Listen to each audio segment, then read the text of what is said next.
Ένα σου τάξη και μπόρεσε να πάει στο γήπεδο νήσια δουλείας.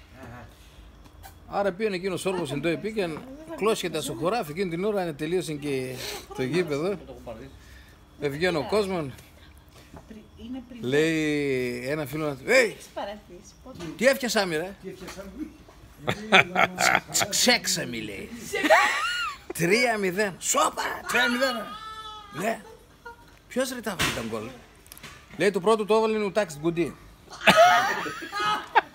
Το δεύτερο λέει το έβαλε ο Κότσος. Σμέλπος ο Κότσος. Και το άλλο λέει Μόνιτς. Μόνιτς. Τι ρε πέραμε και τον Κοσλάβο.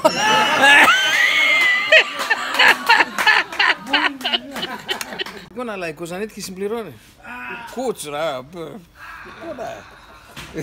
Το νου στους σωρακί και λέει, παιδιά θα παίξουμε, οι Αθηναίοι. Λέει, θα παίξουμε, αλλά εμείς δεν συμπληρώνουμε, είμαστε οι λιγότεροι. Λέει ο Αθηναίος, εμείς είμαστε παραπάνω ρε φιλαράκι. Άμα θέλεις, λέει, να παίξουμε μεικτή. Κάνει την προφορά. Λέει, τι μεικτή, εδώ έφεραμε τόσες μπάλες μεικτή, θα παίξουμε.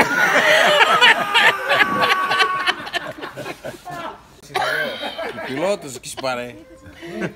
Ο πιλότος. Πετάς αεροπλάνο να πούμε. Ποιος? Ο πιλότος. Ναι ρε.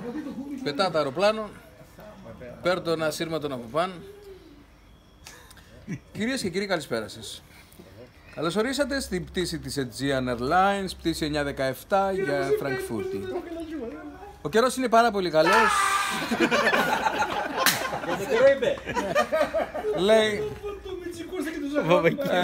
αναμένονται χαμηλές αναταράξεις. Πιστεύουμε να είμαστε στον περιορισμό μας σε μισή ώρα.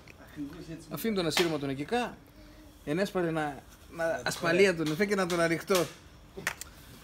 Κάθε έτσι φταίει. Ρε πούστη λέει. Τώρα λέει να είχαμε έναν καβέν και έναν καλό μουνίν.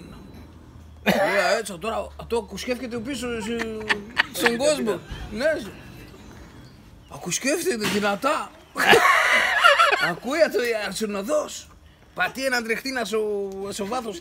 Τρέχει. Το προλαβαίνει να τον αλέει να τον φύγει το αυτό ανοιχτό. Το μικρόφωνο. Όπως τρέχει. Κρούεται ένας γερίτσος έτσι. Λέει παρακαλώ.